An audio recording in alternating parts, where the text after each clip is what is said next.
Welcome to Thursday morning. It's great to see. It was great to see so many of you last night and also today. So, welcome to the panel on building trust online. We want to talk about security and encryption and privacy and what some of that stuff matters to us as policymakers and technologists. So, just to begin as an intro before I introduce our panelists, we kind of sit here today as a group of people as part of one of the most significant technological advances we've made. We've been part of creating this network that's connected the globe, allowed individuals, relationships and businesses to flourish in a way that I think no one could have imagined 50 years ago, perhaps with the exception of George Orwell. But the growth of the internet and its continual evolution kind of surprises, I think, even the most hardened cynic.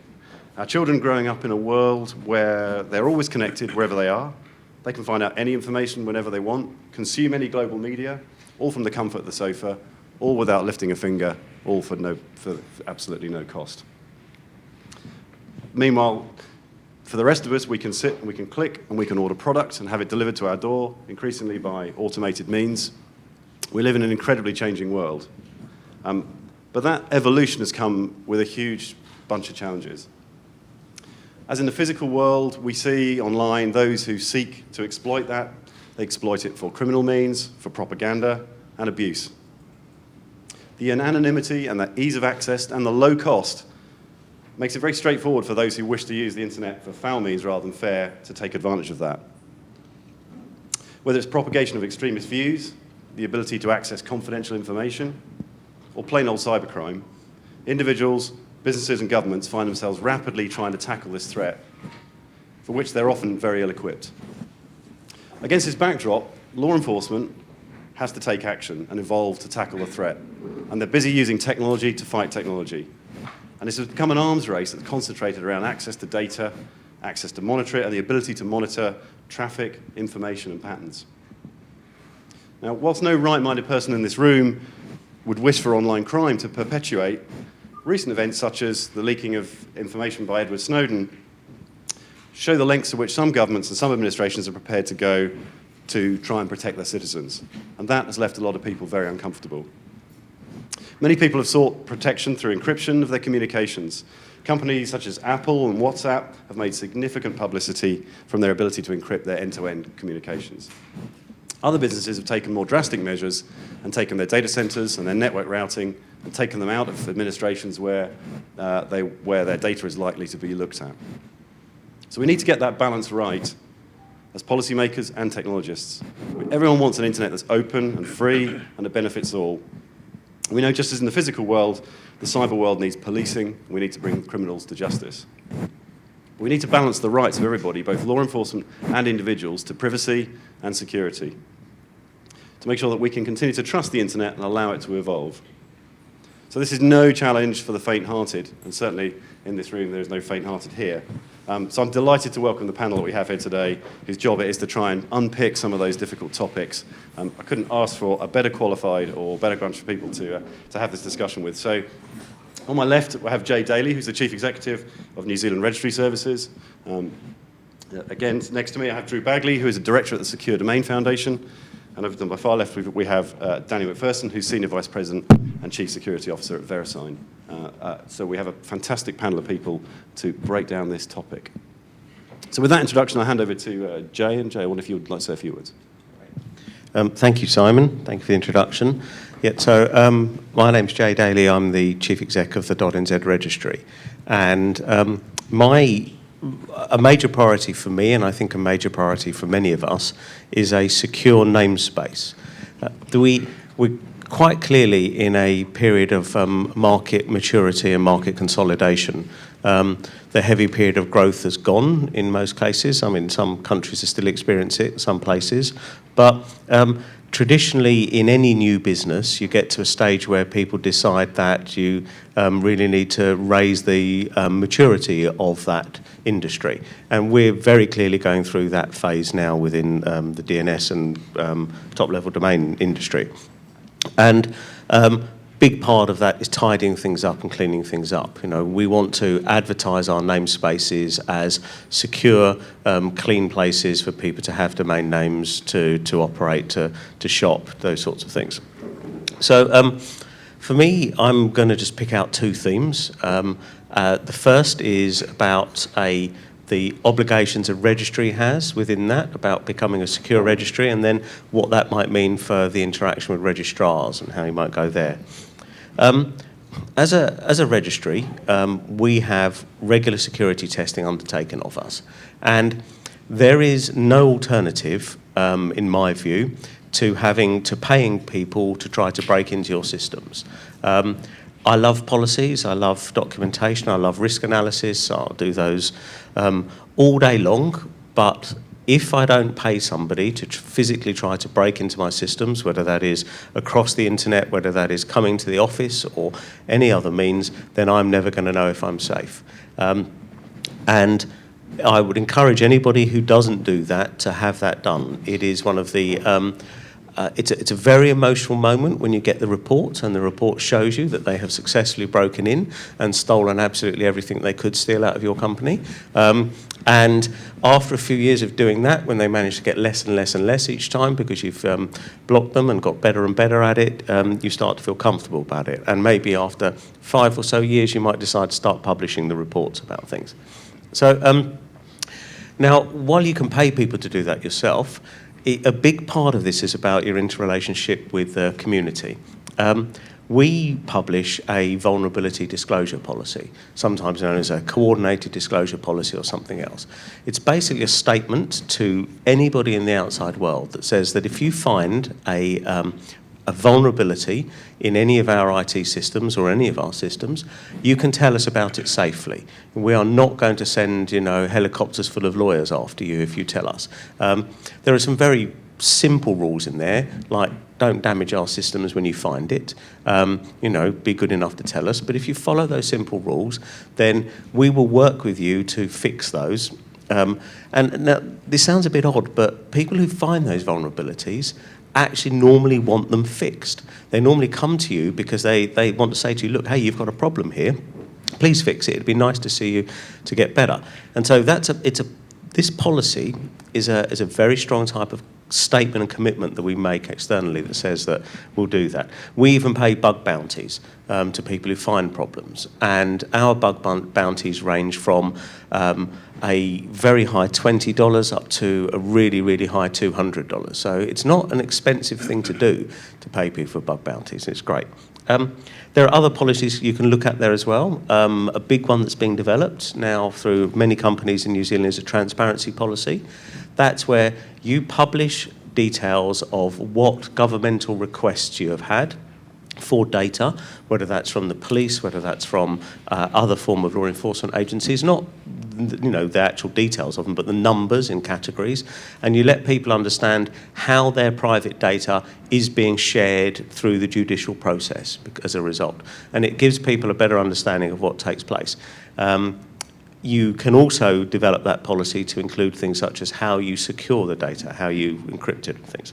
So that's the first part about a secure registry. The second part then is, now, how do we then export some of that to our registrar community? What do we expect of registrars?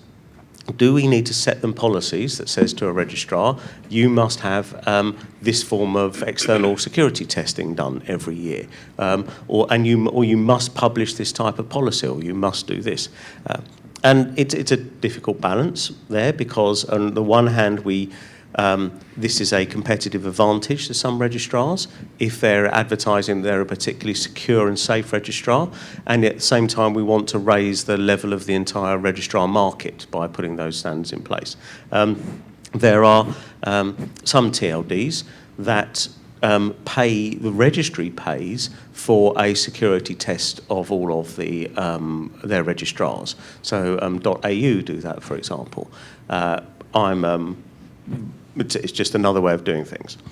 So that's a complicated matter, but it's certainly one that I think that we are probably a bit far behind beginning to think about as the expectations that we should be placing on registrars. And the final point then about dealing with registrars, as well as the compulsion side through policies, is how do we partner with them? And for me, the main channel for doing that at the moment is the sharing of threat intelligence data. That is, so for example, we receive data feeds from Shadow Server, the Anti-Phishing Working Group, and from OpenFish, which are lists of domain names within .nz, and then details of whether they are compromised sites, they're hosting malware, or they're hosting phishing, or this sort of stuff. And we provide that to our registrars so that our registrars can begin to understand what the nature of their contribution, in a bad way, to a secure namespace is. And they begin to understand that if they were to do something about that, this is how that would tidy up the namespace. Now that's and there's no compulsion behind that. That is simply provided as a psychological nudge to them for them to understand that this is an issue for them. And this idea of threat intelligence sharing, I think, is going to grow and grow significantly. And they're quite clear that policy is lagging about this. For us to properly root out some of the issues we need that exist, we need to share data with a variety of partners, not just registrars, and many of our policies are designed to prevent sharing of data or inappropriate sharing of data without actually having specific allowances for sharing it with particular types of trusted parties. So we need a development of that.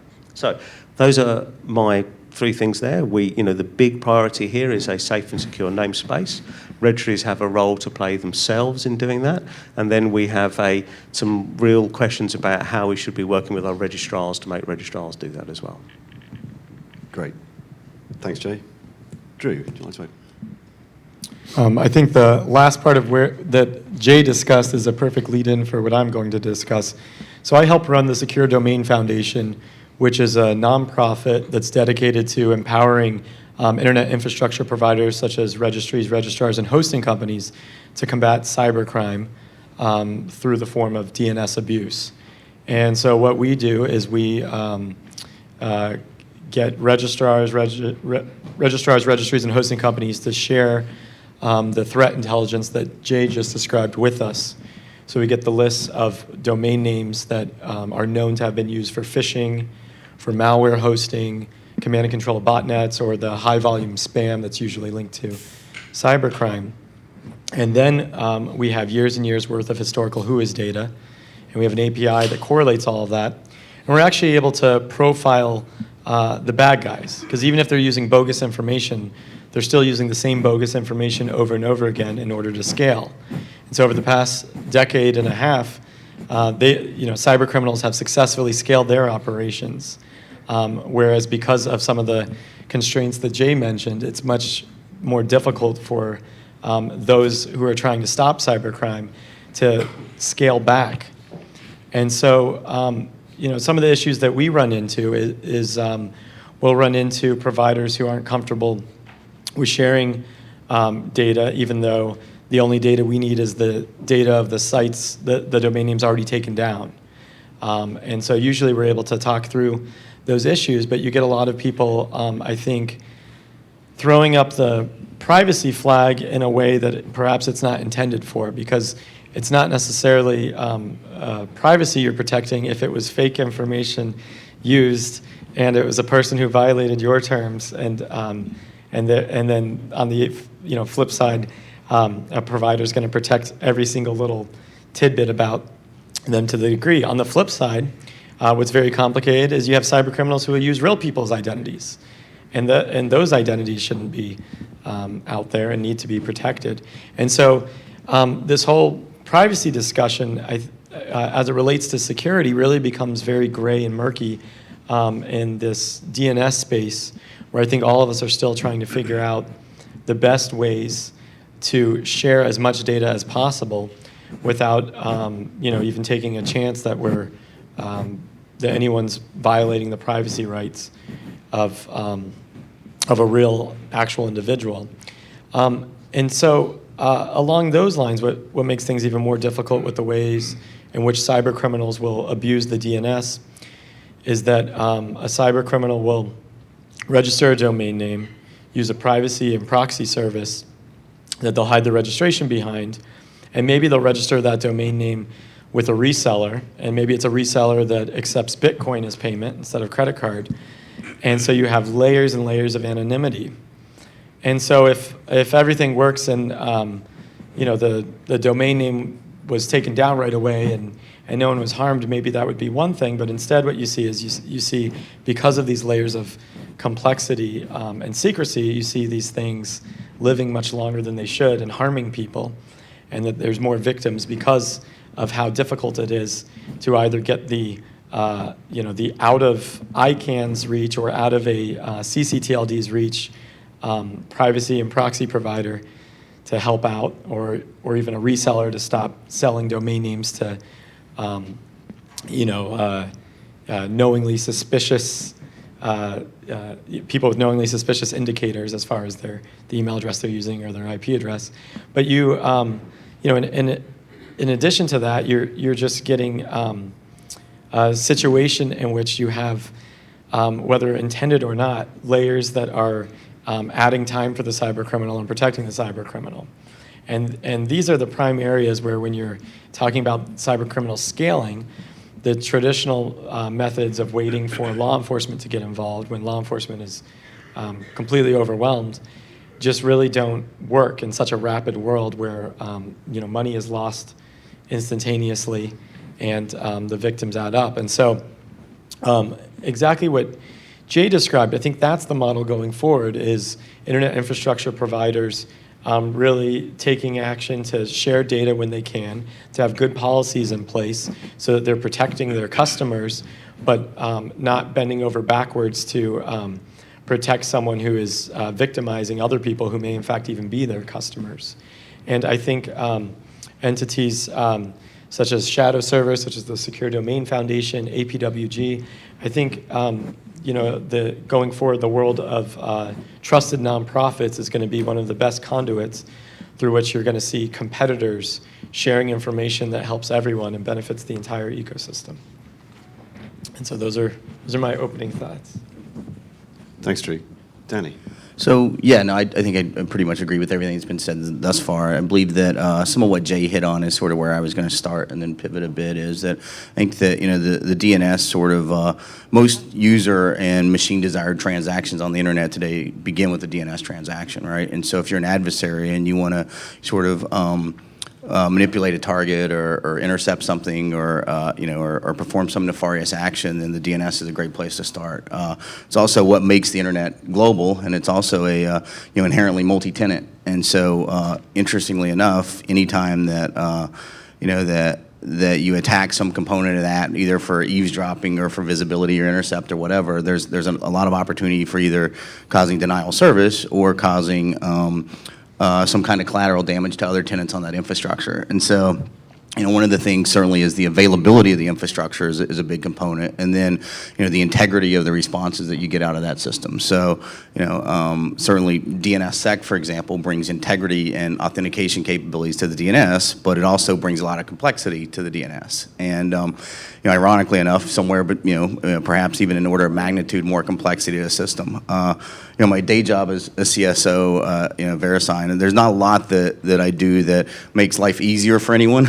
And so it's usually like, here's why you can't do this, or here's how we're going to help you do this more securely. And it doesn't make most things any cheaper or more efficient. It's usually more controls and capabilities, and a lot of compliance-driven stuff. And the compliance-driven stuff that I hate, and I mentioned some of the numbers for. I think currently we have about 6 compliance frameworks we're captive to, which is 672 unique controls that we have to do just to be in compliance with what we said we're going to do, including some of the root and .gov operations and Sarbanes-Oxley and other things that we have to do to protect information. And ironically enough, a lot of the compliance stuff is to solve problems from 10 years ago, right? And by the time it gets codified and it's captured somewhere where we have to subscribe to that to be able to operate and say sort of, here's a height limit to be able to operate this piece of infrastructure, provide this capability, then that's sort of where we end up with, is this big chunk of stuff that we have to do. I think according to IDC, 83% of IT security spend is for regulatory compliance and that sort of thing. And then you do things to protect, like indicator sharing and other things to better fortify your infrastructure from currently known threats. And so spend a lot of time checking boxes, and quite frankly, it makes good sense, because anytime we have a problem, we go back and say, what sustainable capability can we put in place to make sure that problem doesn't happen again? And we spend a lot of time with that, and then you end up with all these check boxes, of course, and then you say, well, I need to put this fire out or deal with an immediate threat versus something that occurred in the past. So to be more preventative in that. I think that one of the interesting things with the DNS in particular is that the availability and integrity of the system matter an immense amount, right? You want to get the right answers and in a deterministic way, no matter where you're at in the world. And so how is it that occurs in the DNS today? And so that's something that from a global multi-tenant platform perspective, that that's why the DNS is so successful and why it's so important today, and sort of the security landscape and the privacy landscape that we have. I think there's sort of a constant tussle with security and privacy, right? Because we want to be very surgical and be able to squelch malicious activity from various types of adversaries, and to do that, you have to have context and and baselines for various types of behavior. But at the same time, you want to make sure that that you preserve privacy for users of that system, right? Or they're not going to trust that system or want to share their information with that system. And so the fact that again, that the DNS is used so broadly across the world makes it a high-value target for adversaries, right?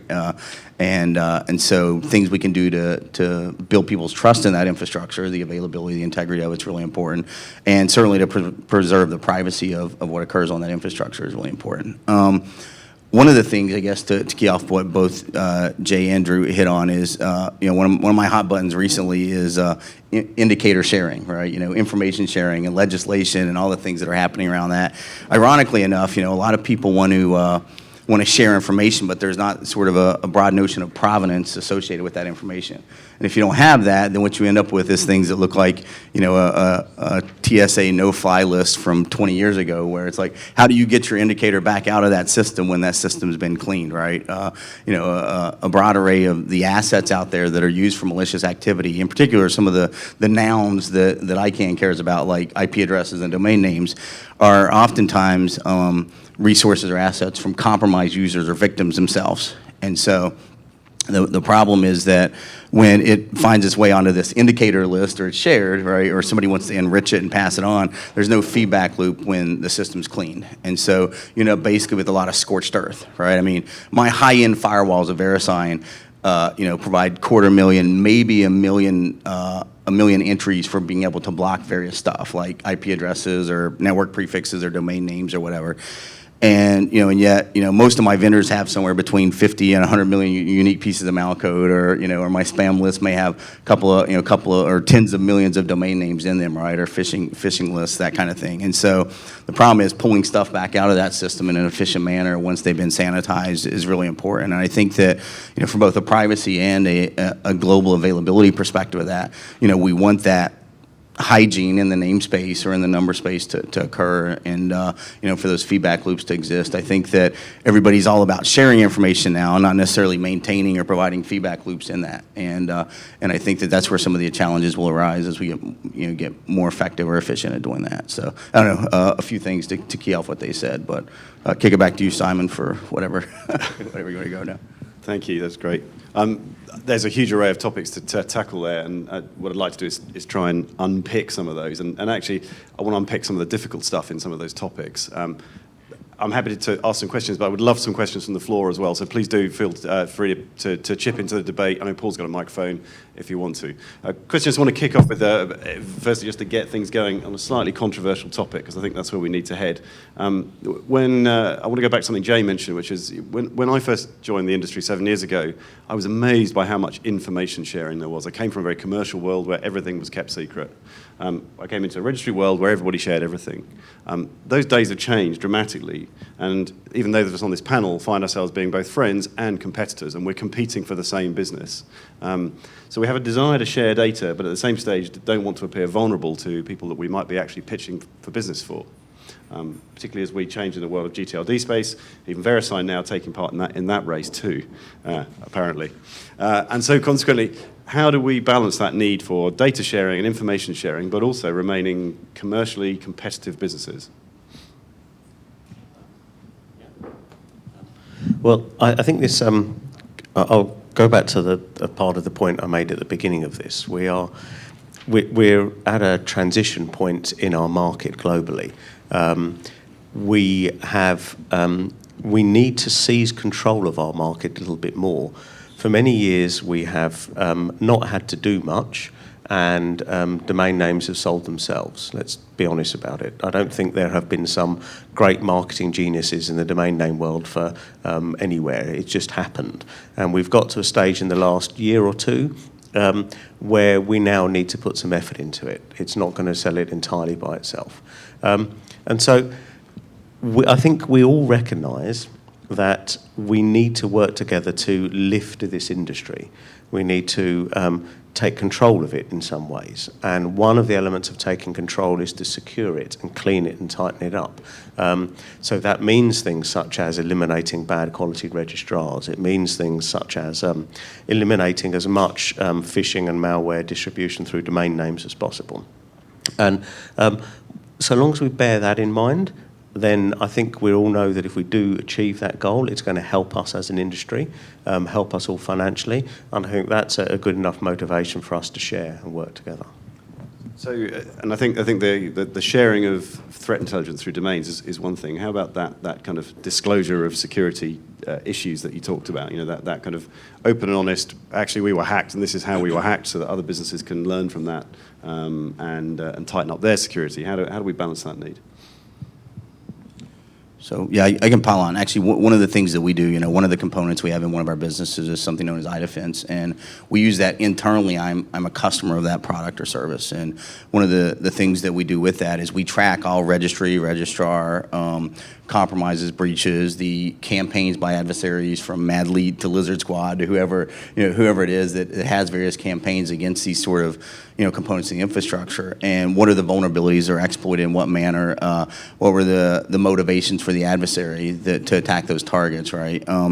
And certainly this applies sort of cloud and other internet infrastructure services as well. And then we say, all right, well, we tabletop that and say this is how it applies to our infrastructure and our operations, and here's how we can improve or fortify our own security posture to make sure that we can deal with those kinds of threats. Now, one of those things is certainly sharing of various indicators themselves, and another is good hygiene in operations, from patch management to authentication controls, whatever the various things may be that are being exploited, right? Including security awareness and phishing exercises and all that basic blocking and tackling stuff that most organizations have to do today. We share some of that information, and we occasionally publish things broadly, and certainly iDefense has their customer base, and we consume it. We share some things certainly with our partners at ICANN and so forth as well.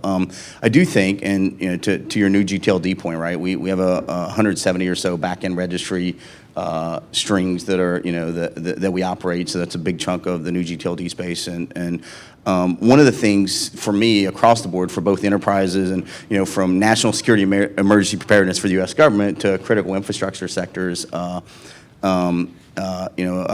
the board is that I think it is kind of a shame in this day and age that if there's a vulnerability and somebody has the capability within their observation space to say, here's what occurred in, to this enterprise, that shouldn't happen to anybody else if you're sharing information effectively, unless it's sort of at real time when it occurs. And so if you can share, sort of exploit, tactics or techniques that are employed by someone, and allow your partners or others in the industry to fortify, certainly our partners, the registries, other registries, registrars and so forth, to make sure that they can mitigate that threat if they have the capability to mitigate the threat. Now, certainly, as we've all seen, with nation-state adversaries, the sophistication and capabilities they have are very, very high, and most of the people in this room have some piece of infrastructure that they probably care about, and there's probably someone whose day job is compromising your infrastructure, which concerns you a lot, right? It certainly concerns me. It keeps me up. But so I think that the better job we can do sharing infrastructure sharing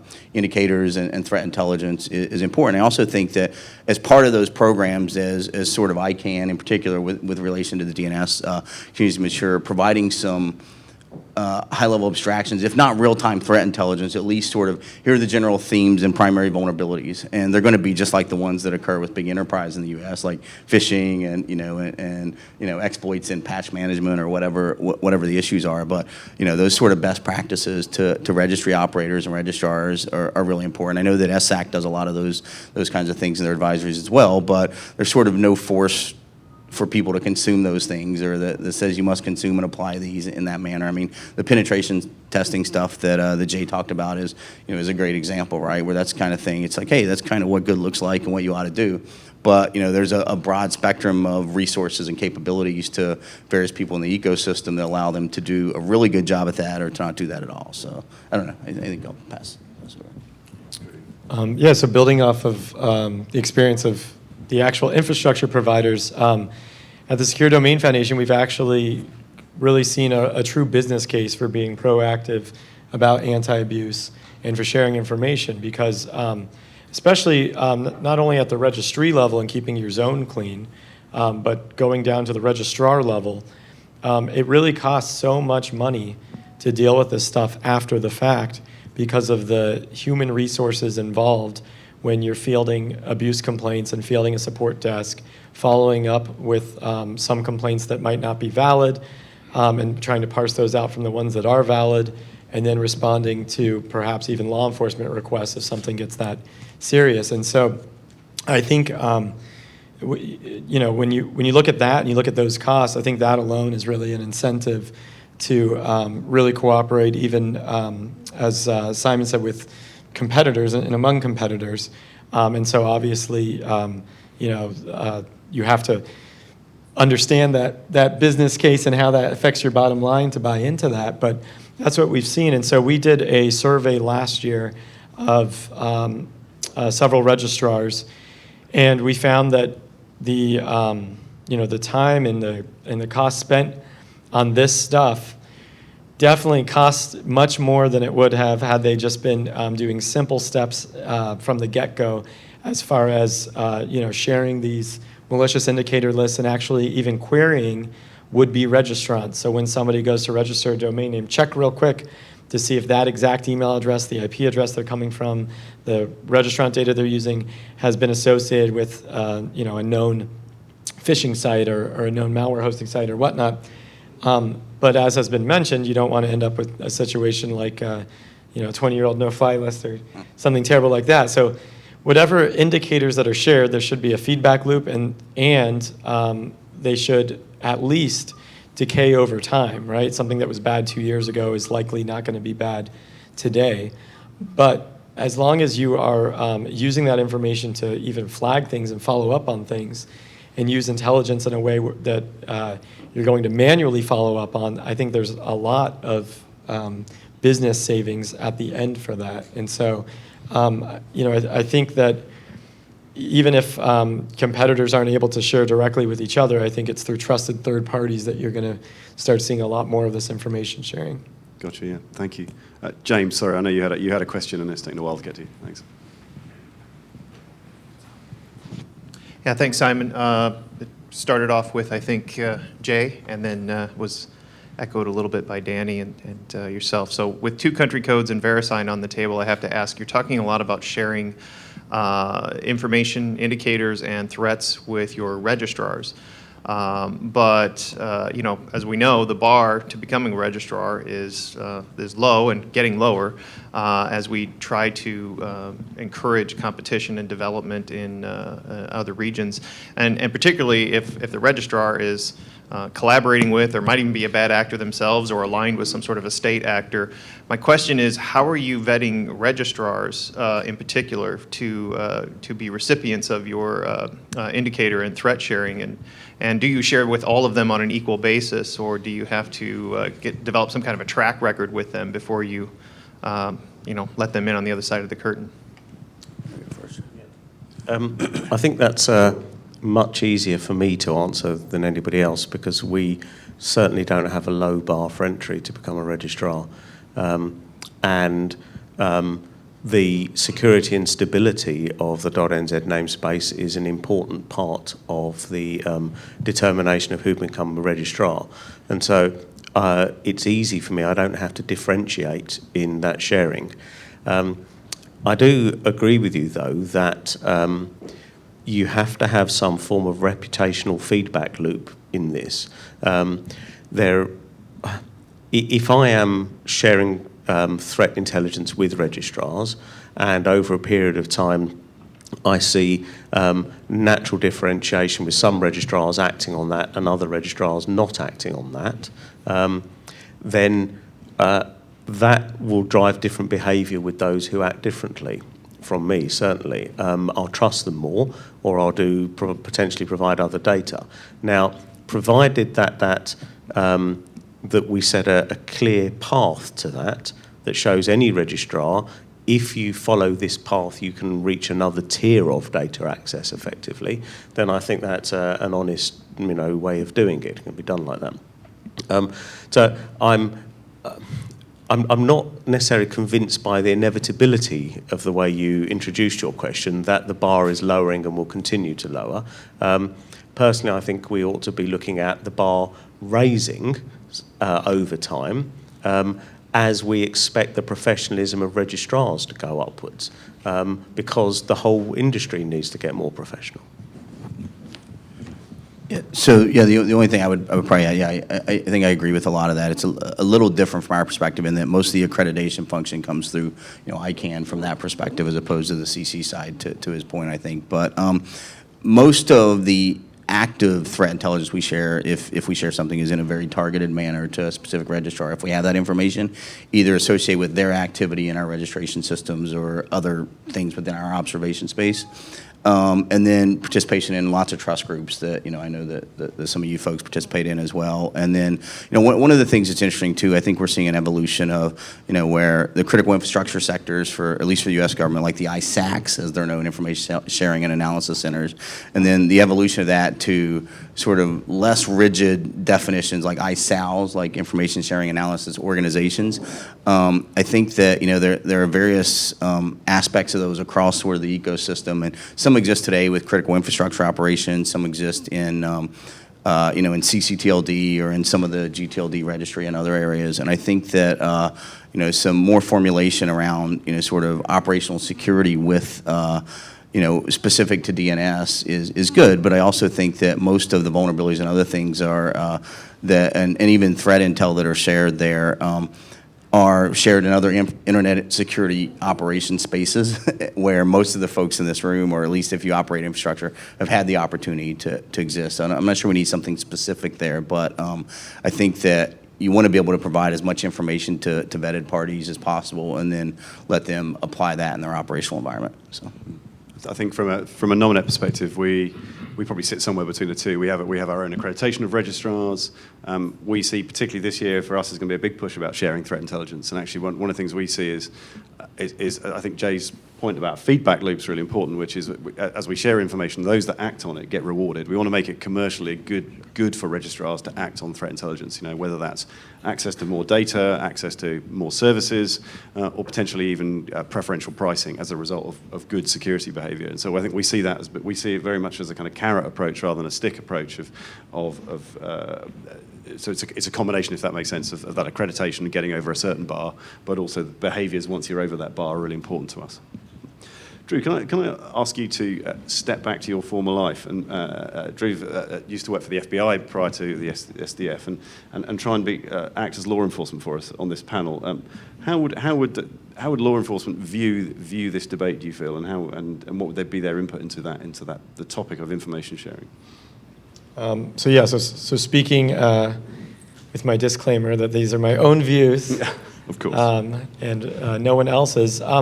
I think the challenges faced by law enforcement are actually a bit similar to some of the challenges I discussed from my perspective as being, a private actor who's working in the cybersecurity space. And so for law enforcement, I think that when you're talking about the DNS, when they are working on a case, there still is this need for expediency, and the processes in place often don't lend to that, especially when you're dealing with, the international threat landscape that is the DNS. And so I think for law enforcement, one of the difficulties I often hear is that they will have, maybe a registrar who is, not very cooperative. It's come back to me with a warrant and whatnot, and meanwhile, people are still being victimized. On the flip side, that, is the process in place. And so I think what then adds even more of a layer is if you had, for example, let's say U.S. law enforcement, you had the FBI, and they were working a case and Americans were being victimized, but the registrar in question that they needed information from was located elsewhere. And to complicate things more, let's say it's in a country with which the United States does not have a mutual law enforcement assistance treaty with. Well, then you're running into so many layers of complexity where it's not complex for the cyber criminal to reach that victim here in the States, but it's very complex on the flip side for our law enforcement to protect our citizens in that situation. And so I know from my conversations with law enforcement officials from all around the world at ICANN that every country is running into this in these different scenarios. And so, I think part of that is that the cyber criminals don't have to operate by the laws and work within these restrictions. Law enforcement do, and for the most part really do it well. But there still is that time gap, and so I think that perhaps that's why you see such a strong law enforcement presence with like the Public Safety Working Group now in the GAC at ICANN, and you see there being these new forums or new fora that didn't previously need to exist before the internet to try to solve some of these problems and cooperate.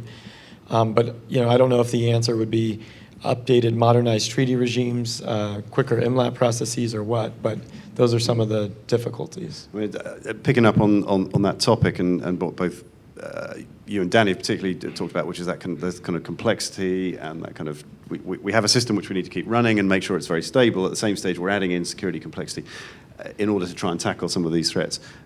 Do you think law enforcement plays enough of a role inside the technical communities, not just the kind of policy and enforcement communities, but actually inside the technical communities, to create an ecosystem that allows that dissemination of information and actually ease of tackling that criminal behavior? Do you think that there's enough presence in those communities?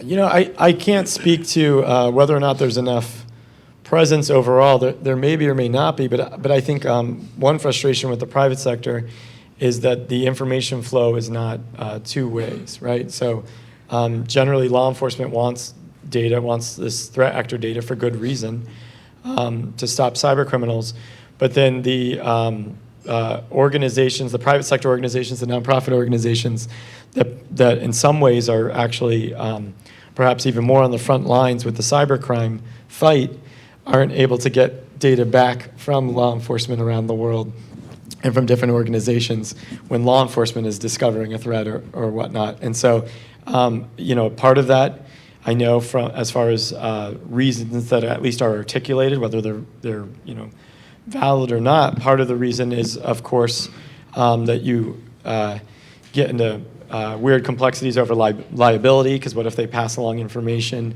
that is used by the private sector?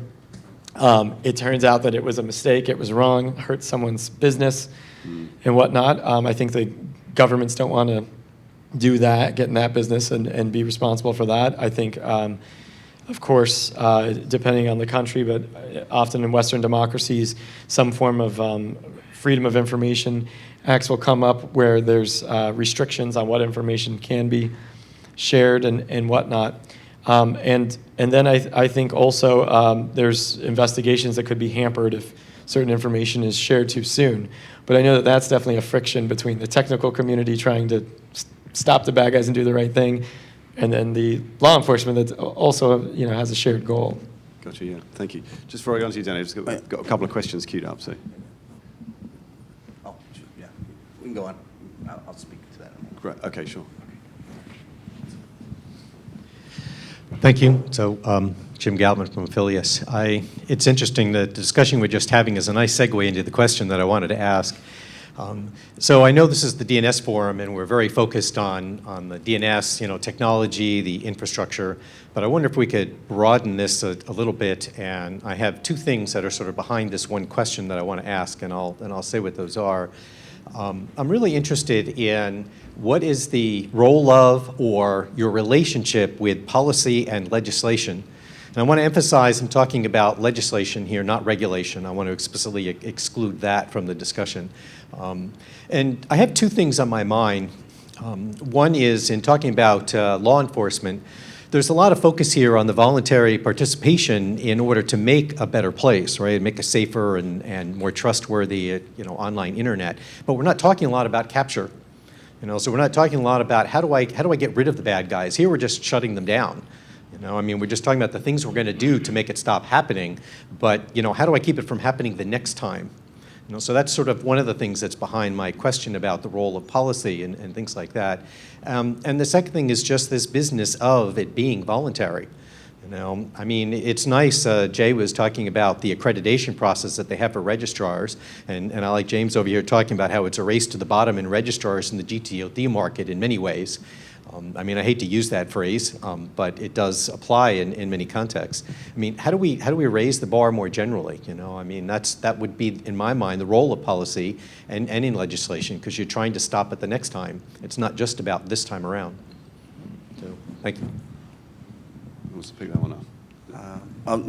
I'll respond to some of that. I think one side of it is I certainly agree with the aspects of attribution, and it's nice to see when people get arrested for various types of malicious activity or takedowns of organized criminal activities, that kind of thing. And so we certainly contribute to that where possible. Certainly following the law and have a lot of interaction there. I think we also see we're seeing more and more law enforcement and policy engagement in technical discussions to understand the capabilities, right? I'm one of the folks that pushed back really early on to some of the COICA and SOPA and other types of takedowns in the DNS in particular, because you're not really dealing with the consumer or the producer or distributor of goods. You're dealing with the mechanism that helps you rendezvous and discover where it's actually located. And so I kind of used to liken that to, taking a drug dealer's phone number out of the phone book. It's really not going to have an impact on the efficacy of drug distribution on the street, right? And so I think, at the same time, it has an immediate impact, and it lessens the asymmetry that exists in sort of, in cybercrime today, right? Which is a big part of the problem.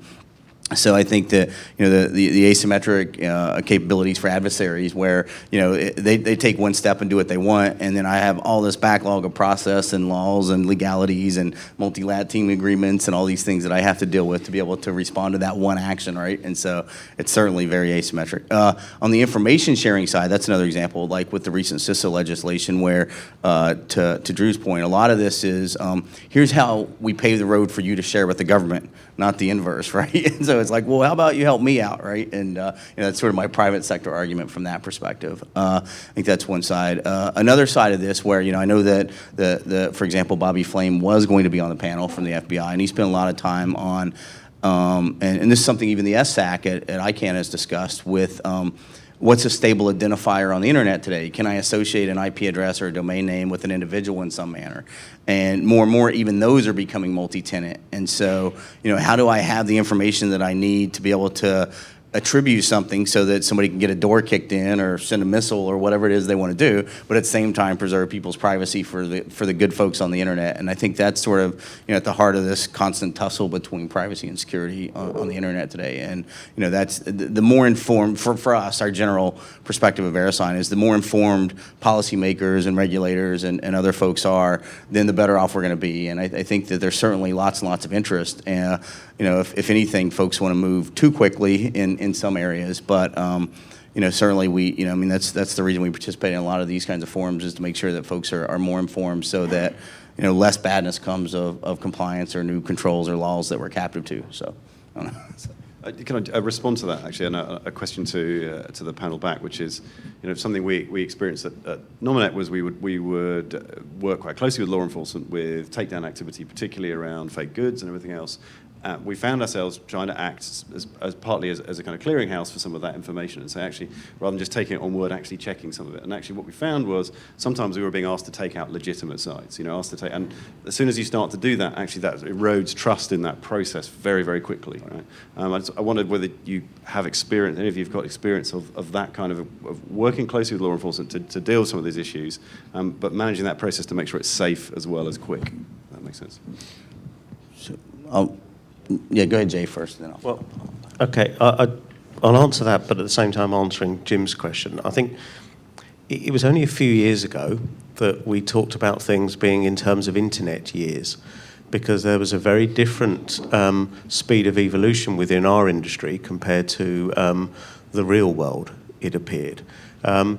We don't talk about that so much anymore because the real world has begun to catch up a bit and has begun to evolve a little bit faster. And what I see certainly is that law enforcement and in a very broad term, because there are multiple agencies now within there, are evolving quickly. So just within the New Zealand context, we have a police force, they have a cybercrime unit, there is a national CERT, in the process of being set up. There are spam compliance units. There are other compliance units. There are several agencies now with legal, legislative powers in place for them to act and for them to to be responsible for the capture of criminals and the dealing with criminals in that way.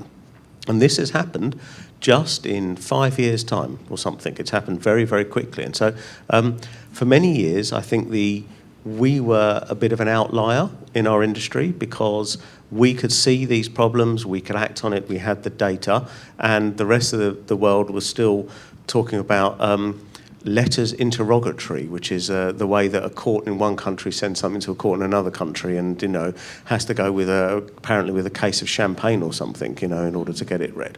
And so we're beginning to see the real world and the legal side of things catching up and doing things better. And I think that's important because I really don't think it's our job to be involved in the capture of these type of people at all.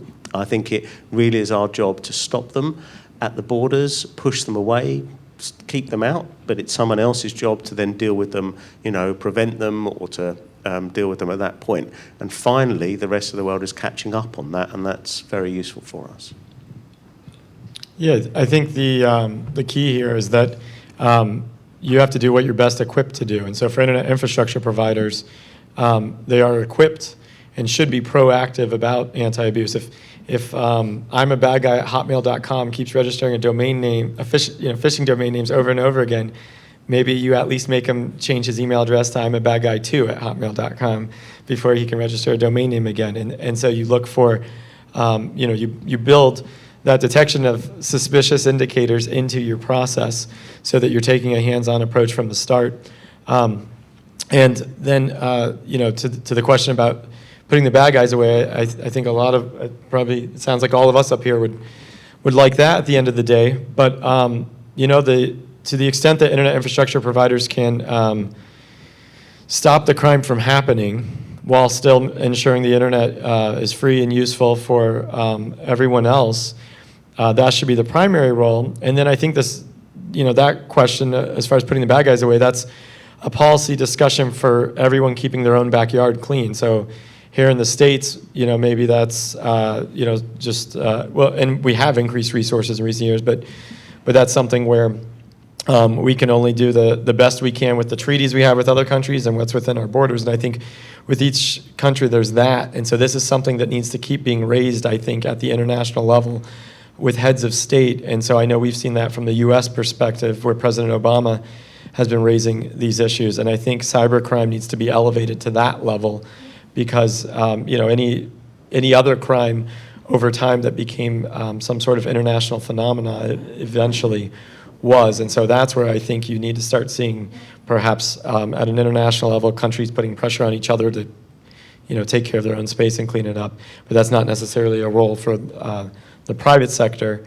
And I just wanted to add one more thing that makes this stuff difficult is, for internet infrastructure providers, how do you stop cybercrime before it happens when you see that someone has registered PayPal.com, and they used one for the L, and you know it's going to be used for something bad, but it hasn't been used for something bad yet. And I think that's such a gray area, and that's what creates a lot of issues where there's just cybercrime in the making, and it's very hard to stop before it happens.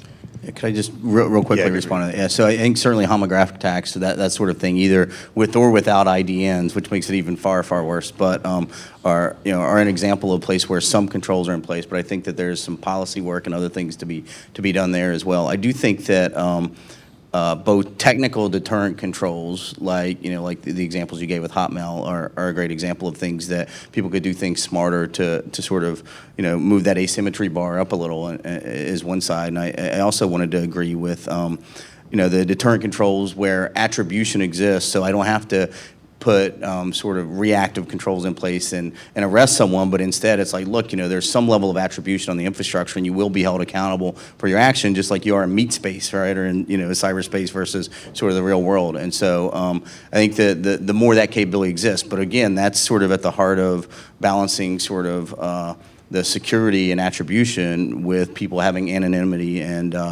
and privacy on the internet, right? And so that's sort of the really hard, tussle there that we got to deal with. And I think that we certainly need that to have a trustworthy infrastructure and more deterrent controls to be able to prevent this, so that people, can't do anything they want on the infrastructure. They realize that a cyber attack does have real world consequences. And so I think finding that balance is a really tough spot for policy and law enforcement and whatnot. Gotcha, yeah, thank you. Paul, I think we've got another question at the back there.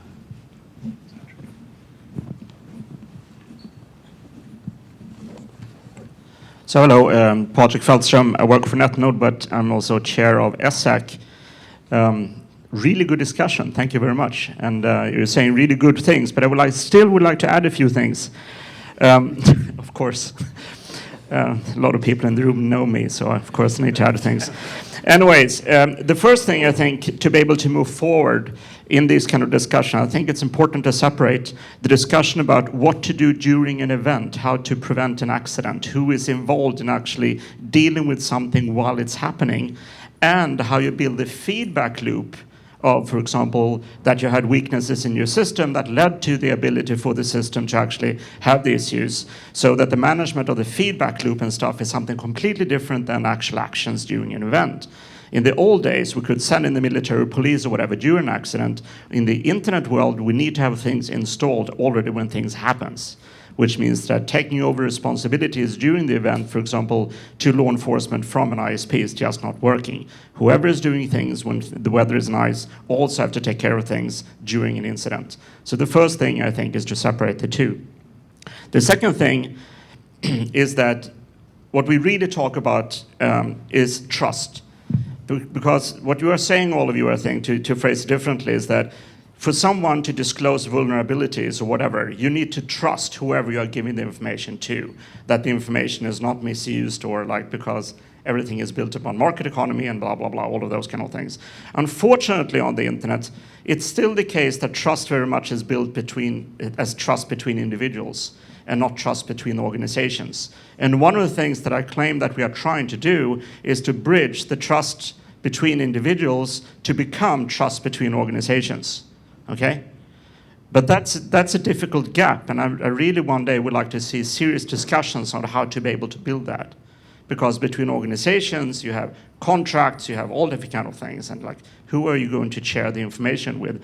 And the most important thing regarding trust is that I have never seen any good example of a third party forcing someone who to trust.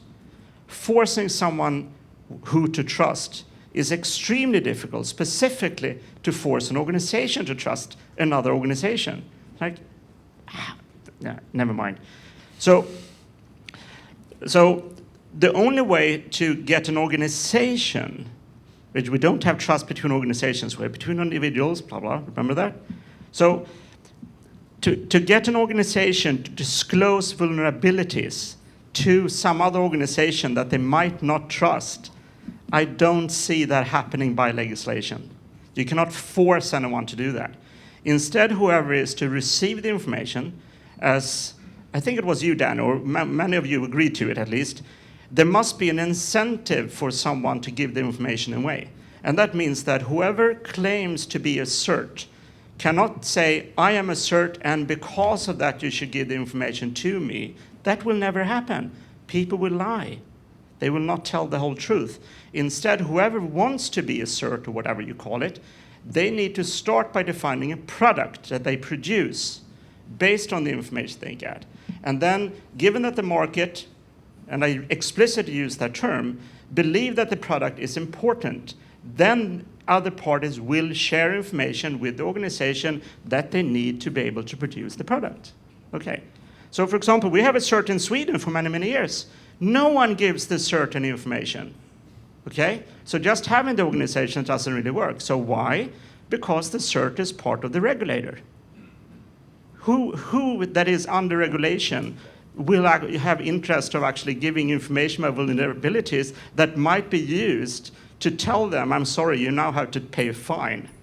So at least in Sweden, we have, just let me take an example here. We have something for trains and airplanes and shipping. We have something called the Swedish Accident Investigation Authority that is investigating incidents as part of the feedback loop, not part of the events themselves. And they say themselves, the purpose of the investigations is to clarify as far as possible the sequence of events and their causes, as well as damages and other consequences. And then a little bit more words. But then really, really important, and this is what I have been fighting for 20 years in Sweden to get, and so far I failed. But anyways, I still think it's the right thing. The sole purpose of this agency's operation is to improve safety. The authority has no inspection remit, nor is it any part of its task to deal with issues of blame, liability, damages, or matters of certification, disciplinary measures, etc. This means that such matters are neither investigated nor discussed in connection with investigations. I think that is the only way to move forward, that we start to IT-related investigations in that way that we already do. Thank you, Patrick. So there are a couple of bits in what you've said there that I've actually looked at through local trust groups and try to create an evidential basis for understanding them. So the first one is about sharing data with certs, specifically about sharing data with certs and then within further trust groups. The evidence that we see is that, yes, there needs to be a product, but that's actually the second problem. The first problem that needs to be resolved is absolute clarity around what will happen to data that is shared. It is perfectly possible for somebody to be a regulator and receive data and not use it for the regulatory side of things if they have an extremely clear policy that says that that's what they will do and that you can disclose it to us. This goes back to the same point that I made at the very beginning. We have a published vulnerability disclosure policy, which basically says to people in shorthand, you're welcome to try to hack us as long as you don't break anything and tell us about it and we may pay you. It's a very, very clear statement along those lines. So, so the evidence that I have from surveying within New Zealand is that there are plenty of people willing to share their data with a cert without any need to see what the product is for a couple of years at least, provided that they have absolute clarity about how they can share that and what will happen about sharing that data with them. And so the second part then is actually, again, comes very strongly from evidence, but is entirely counterintuitive. Organisations are most willing to share within industry verticals. So telecommunications companies are most willing to share with other telecommunication companies. Lawyer firms are most willing to share with other law firms. Now, that seems counterintuitive because those are competitors, very clearly competitors. But just in attempting to unpick the evidence that we have about this, is that people understand how those other companies work because they're the same as them. They have movement of individuals between those companies. They have common goals. They have common processes. There is so much similar from one telecommunications company to another telecommunications company that they feel very confident about sharing that information. So there's already a lot of information sharing going, which beyond the level that I expected to find when surveying this, within these industry verticals.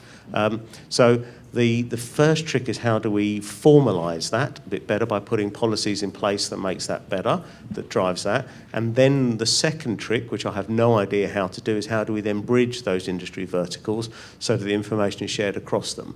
But it is actually happening, and no matter how counterintuitive that may seem. Picking up on Patrick's point actually about trust and how do you force it?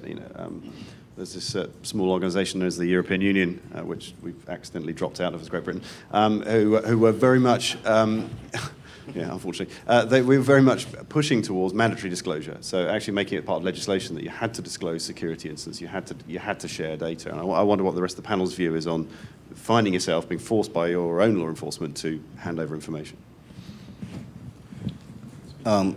Yeah, so I would just say real quickly is that it certainly has a way of moving the needle. I think, as you saw, I think if people lost data in California initially, I believe was the first, data loss, regulations, then you had to disclose it unless it was encrypted.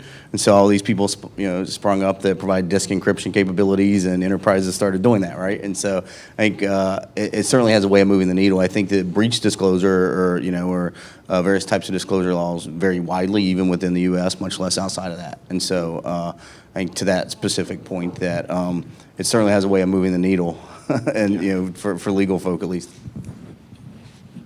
Yeah, to your question, I think these data breach notification laws, I think that the key is having a uniform data breach notification law, and then it can be a great thing, because then you would have, then even if I have to disclose when I have a breach, so do my competitors, and then you probably have a safer ecosystem.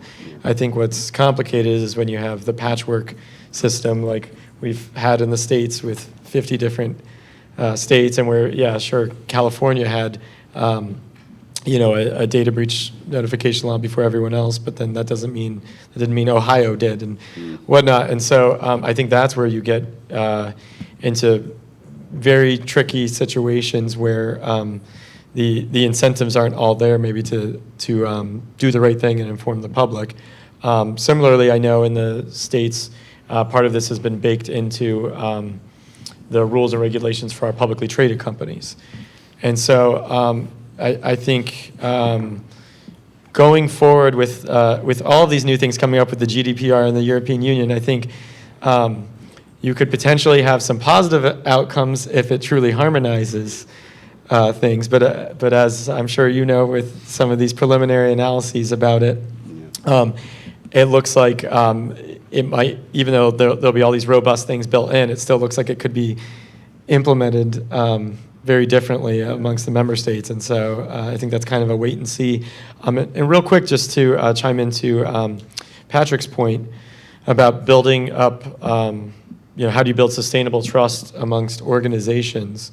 So I can't speak directly to certs, but I know in our own experience with the Secure Domain Foundation, that's absolutely what we're seeking to do, is to build something that's sustainable and kind of taking this whole trust group model where you know the individuals and then turning that into an actual, sustainable model going forward.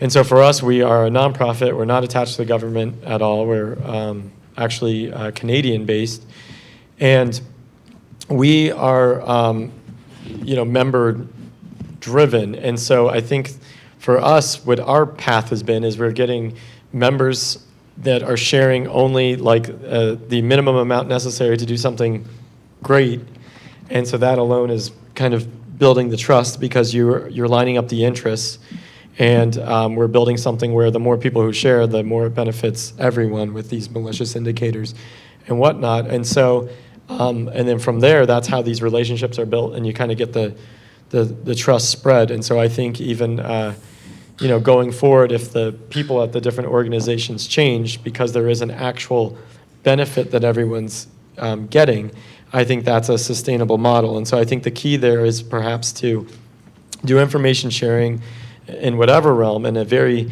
specific, narrowly focused way to accomplish a common goal. And as long as everyone's rallying around that common goal and sharing in just the way possible to accomplish that, I think you're able to sustain trust a lot longer than if you're saying, give me everything and just trust me. I think that those are two different approaches. Thanks. I know we've got a couple more questions from the back, I think. Yeah, thank you, Simon. It's Paul Diaz. We actually have a question from online, so let me read into the panel and just get to it. Danny, I think it was initially addressed to you, but actually, I'm sure all the panelists will have a view. The question is, Bruce Schneider has recently written to research indicating that there's some calibrating and probing attacks on internet infrastructure that have been going on for quite some time now.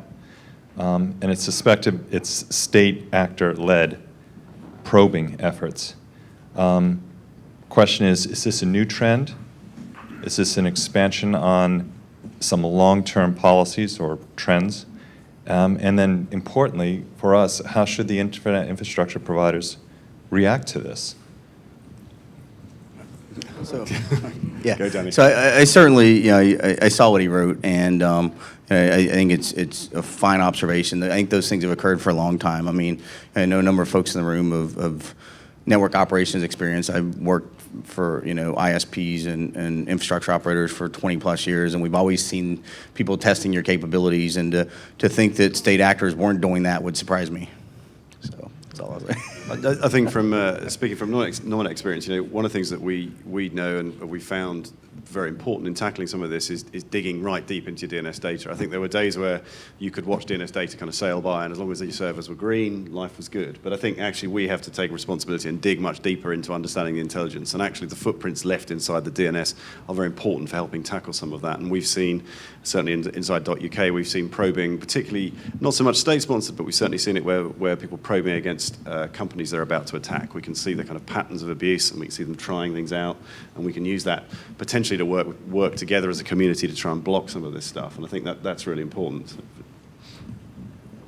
Yeah, if I could add to that, I think just about every country in the world has a Department of Defense or Ministry of Defense or something else.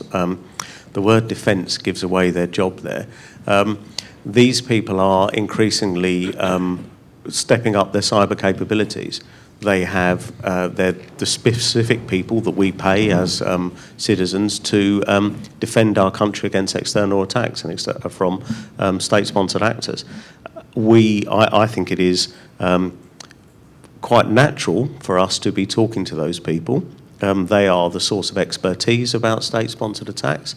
They are, it's their prime responsibility, and bring them into the loop. Use them. It is, but why would we do anything else? I think if I could say one other thing to this, and it sort of speaks to some of the stuff we talked about on the panel, is that I think if you operate any sort of thing that interacts directly with with the ICANN ecosystem, for example, or the number resource organization, from a routing system component to a root or a TLD operation, or you're a large registrar, then there are certainly people whose stated day job is to learn how to infiltrate and compromise your infrastructure. And they come to work every day, and that's what they do. And so if you think that's not the case, and you operate in those areas, then you should certainly reconsider, your vulnerability and attack surface, and and the security and stability of your infrastructure. Right. So to Jay's point, I think there's another question from the back, actually. So Warren Kamari, a lot of this discussion, especially about information sharing, etc., assumes that everybody wants to do the right thing. Unfortunately, the cost of doing the right thing is often a lot higher than the cost of not doing the right thing. So a standard example of this is there's a fairly well-known case of a registrar who mainly sells to bad folk. ICANN compliance eventually hunted them down and said, a lot of your WHOIS records are not correct, deal with that. And so they dealt with it by turning on private registrations for everyone.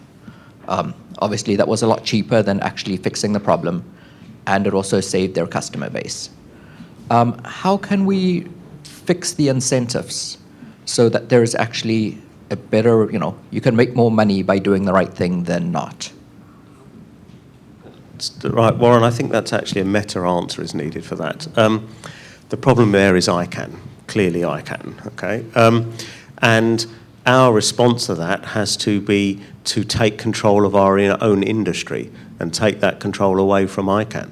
And in particular, at the visionary principled level of what we want to achieve with our industry, that we want a safe and secure industry. And we need to stand up together, say that together, and then from that push down into ICANN so that ICANN then reforms its compliance measures, reforms its own policies about registrars, raises the bar for registrars, to talk about James's point about lowering the bar, and starts dealing with these people properly. Many of us have applied pressure over the last few years on the compliance bit, and we now actually have some compliance being done by the compliance people. It's great. It's nice to see that happening. But I think many of us have got a vision of where that should be that is quite different. And the best way for us to achieve that vision is for us to own it and tell ICANN. Any other thoughts on the panel? I certainly go back to the point that I made a little earlier. Is I think we see that as, I think there are a number of ways of pushing that pressure, but I think one of them is actually showing leadership and thought leadership. And I think actually showing, we look very much about, should we take a stick approach to, a carrot or stick? Should we take the stick approach to kind of bad registrar behavior, where we have got bad registrar? That is one, it will fix some of the worst cases, but actually if you really want to move the needle, it's got to be about carrot, and it's got to be commercial. And the trick, I think, as the industry is to make this into commercially smart to be more secure and to be safer. And that's going to have to be a joint act between registries and registrars to make that happen. And we're going to have to create frameworks and pricing and models that make it actually better business to be more secure. And I think that will really change the needle, because then suddenly it doesn't make sense to be insecure. It doesn't make sense to deal with bad actors. And I would just add to that, I think something else is, I think there needs to be more groups publishing data on these types of things on a larger scale, so that you get a comparative analysis of which registrars are associated with this type of behavior, which ones aren't. And I think that would help inform policy, so everything isn't always anecdotal. So if you actually have empirical data to work with, I think that would help the community much more, put pressure, whether it's on ICANN, whether it's on a specific registry to clean up their zone or whatever it is. I think that would help a lot. And so that's something I know my organization's attempting to do. And something else I want to give a plug, because I think today is the deadline. For people interested in these types of things, there is an ICANN review team that they are accepting applications for. I don't know if it's 11:59 Eastern Standard Time that the applications are accepted until today, but I know they're due today, to be on the SSR2 review team that will be looking at many of these issues related to the security and stability of the DNS. And so I think that's great if anyone who has an expertise wants to apply for that. Jim, you go quick. Thank you. Jim Galvin again from Affiliates. Jay, I really want to agree with you, but I wanted to tease apart one thing that you said into two parts. And that is, you were talking about blaming everything on ICANN in terms of what's going on. And I wanted to switch that a little bit. There are certainly issues with ICANN compliance behavior, and that's its own problem, and those activities there. But I think it really is about us as a community, right? I mean, ICANN represents a multi-stakeholder environment. The compliance department, in principle, is supposed to be acting on the policies that we create for ourselves and the requirements that we set to ourselves. So if we don't like, what those policies are and what they are, the obligation is really on us to drive to fix those things. And then, the compliance part, the actual acting on what those policies and requirements are, is a separate problem. But again, it falls to us as a community to reach up to them and fix that. So thank you. Thanks. So we've got about 9 minutes left on the panel. I don't want to waste the opportunity that we've got a bunch of techies sitting here, so I want to ask a difficult question. Sorry, guys. Have we made particularly when we look at validation and we look at encryption, are we putting in a bunch of technology that makes the internet so brittle that we're in danger of, in trying to solve some of these problems? And I look at DNSSEC and I look at some of the stuff coming down the pipeline with Dane and other things. Are we in danger of making an internet that actually becomes so brittle people stop trusting it because it just stops working? I'll go first, I guess. I'm certainly one that, I think there's a pendulum between availability and integrity. And, with DNSSEC, for example, we're swinging to the integrity side, and you add a lot of brittleness anytime you do that. You give less ways to get the right answer, more ways for things to break, right? DNS used to be fire and forget, right? You could build your zone and push the information out there, and it was out there. And now with DNSSEC, if I can't update the information in my zone files every X number of hours or days, then it fails hard, because otherwise it would be a downgrade attack in a cryptographic system, right? And so I think that that certainly cryptography and math has stood the test of time. I think that we've also seen that the backdoors and the implementations are riddled with vulnerabilities themselves, and so there's some components of that are still vulnerable. I do think that they solve some problems, but I think that, just like with DNS, DNS security is far, far more than DNSSEC, right? It's everything that we've all talked about, right? It's not just the cryptographic extensions. It's everything from your availability and disaster recovery and continuity and, incident response and consequence management and all those other aspects of the operation. So I think that, I think we do need to be careful about sort of over pivoting. Just because you sign something or encrypt something doesn't make it secure. And so, all the other aspects of your controls to protect that information or make it available need to be considered as well. That's sort of my perspective. So I'm not actually a techie, I'm an attorney, so I have an excuse to not give as detailed an answer to this question. So I can't discuss, I can't really weigh in on how brittle or whatnot it is, but I could say that from a maybe a policy requirement standpoint, we definitely don't want to make things very cumbersome. We want to make things as automated as possible with information sharing and whatnot, so that when you are doing registrations or doing takedowns on the other end, things are going as quickly as possible. But I know that we don't want to build an internet in which there are no human decisions as to what should be, what's bad, what's good, to the point that everything's so fully automated that we are essentially breaking the internet as we know it because of blacklisting really taking over and being an automated thing. And so that's a concern I know I have.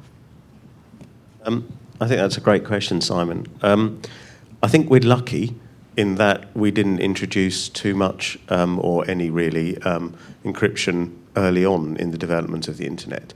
And so because we are quite clearly going through a rapid learning cycle about how to introduce it at internet scale, DNSSEC has been a fascinating progress, project almost, the way to describe it, where entirely new concepts about how you use the keys have been created and about how you develop and how those things work.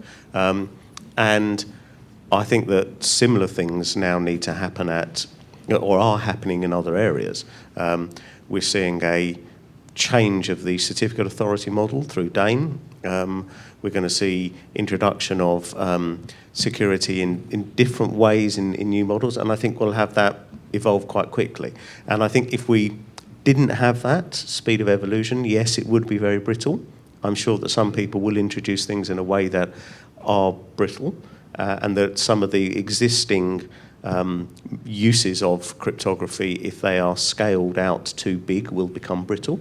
But I think we're going to avoid it, luckily, because we're so late in the day doing this. Gotcha. Thank you. Got time for one more question. I think, James, you wanted to hop in, yeah. Thanks, Simon. And I wanted to actually circle back to something Jay said a few moments ago about ICANN and their role, particularly compliance and kind of cleaning up the industry. I just want to maybe disagree a little bit. ICANN and ICANN compliance can certainly, we can give them more sticks and they can go out and whack the bad guy registrars. But we're very engaged. We have mature people and processes to deal with some of these threats and some of these security issues. We send people to ICANN, the SSAC, and all these other groups. That's expensive. That is a burden that smaller registrars maybe cannot bear. And at the same time, we heard yesterday, there is a push in some regions to say, what are we doing to encourage more registrars, smaller registrars in underserved regions of the world? So I do believe these are at odds a little bit here, where you're saying we need to lower the bar, we need to lower the barriers of entry to some of these smaller bars. We have to consider that security expertise and capabilities are one of those barriers to entry for some of these registrars. And so this is kind of an economic tug of war between, we want the security, but I think to Danny's point, we want more availability in some regions. Unfortunately, there might be some overlap in some of those regions where also where we'd see some of this insecure or even criminal behavior. Okay. There is one more question at the back.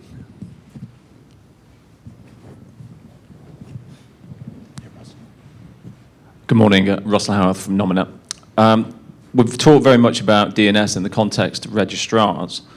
Looking somewhat further into the future, I'd just be interested in some thoughts from the panel on how the security and DNS will start to evolve as IoT evolves and the millions of devices that will be on the internet. And moving on from the discussion around the registrars, but I think the overall wave of IoT and the devices are going to be connected. How do the panel feel as though that needs to be addressed via DNS and security and encryption?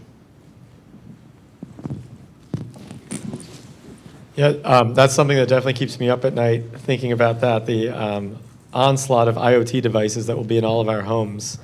And so I think that's something where you're actually going to have to see a lot more involvement, and I think you already are, from ISPs, because they're going to be the first line of defense as far as what type of traffic is coming out of homes or businesses.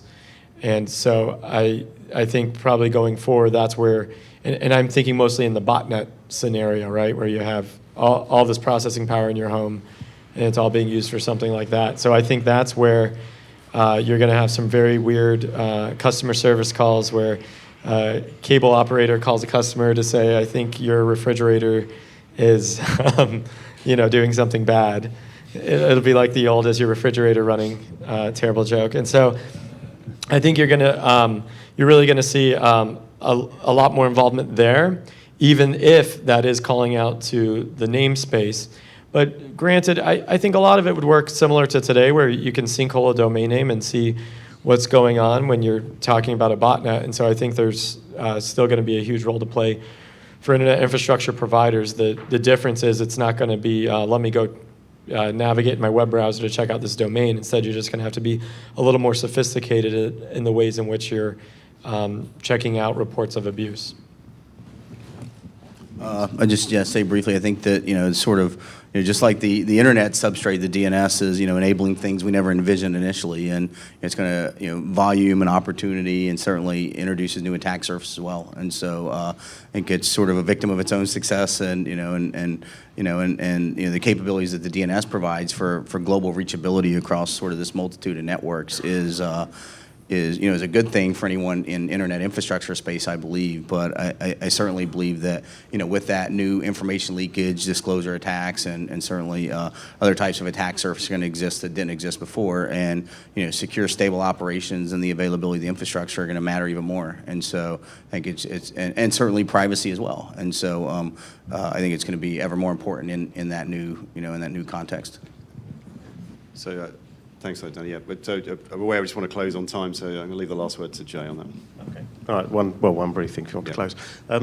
I don't think we are yet certain that domain names will be the identifiers for Internet of Things. I think we have a long way to go to see. I mean, we sort of almost assume it in our industry, but I'm not sure that the developers of IoT devices assume anything yet. So we need to see how that goes. I think we have a tremendous experience scientifically in dealing with large-scale distributed systems, and we're going to have to use the techniques that come from that in order to manage these type of things. So we're not going to be, necessarily looking at individual devices. We'll be looking almost like how do a flock of birds work, and looking at IoT in that type of way, and using that sort of science to understand and mitigate threats that come through IoT. Great. Thank you. And with that, I think we'll close the panel and try and finish on time. Can I just say thank you very much to my panelists, and thank you for all the great questions we've had. I hope it's been a useful debate, so please give up your hands to the panelists. Thank you.